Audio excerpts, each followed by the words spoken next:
Ghislaine Maxwell given limited immunity by DOJ. What it means in Epstein case. Ghislaine Maxwell, the convicted associate of deceased financier and sex offender Jeffrey Epstein, is once again at the center of legal and political debate, not for a new crime, but for what she might know about others. In an unexpected legal twist, Maxwell recently spent 9 hours over 2 days in discussions with the U.S. Department of Justice DOJ, after reportedly initiating contact herself.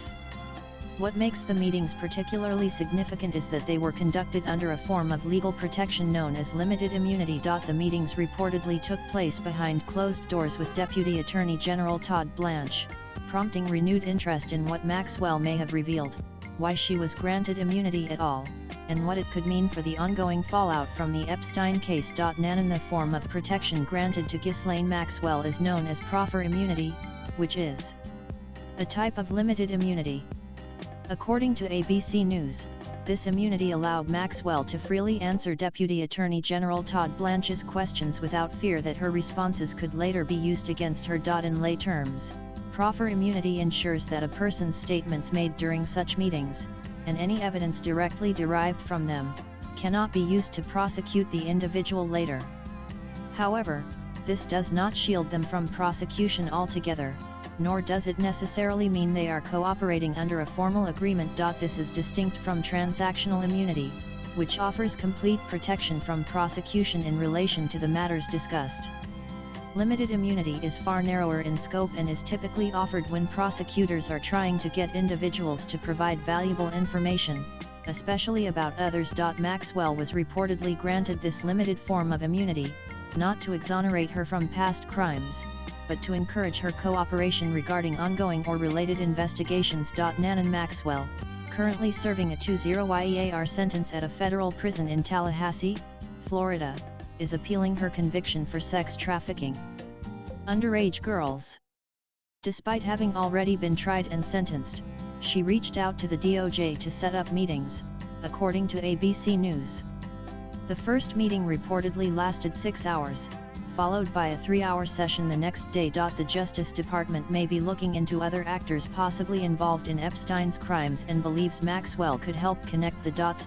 Blanche, who formerly served as Donald Trump's lead defense counsel, did not speak to reporters after either of the meetings but posted on social media that he would reveal what he learned from Maxwell at the appropriate time. Nan, while the DOJ has kept the content of the meetings confidential, Maxwell's lawyer David Marcus told ABC News that she was asked about maybe 100 different people and she didn't hold anything back. He emphasized that she answered every question, never invoked privilege, and never refused to respond during the nearly 9 hours of questioning. In a statement to ABC News, Marcus said, "We don't want to get into the substance of the questions. There were a lot of questions and we went all day and she answered every one of them.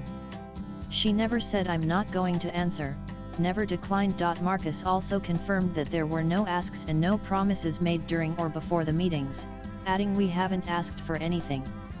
This is not a situation where we are asking for anything in return for testimony or anything like that."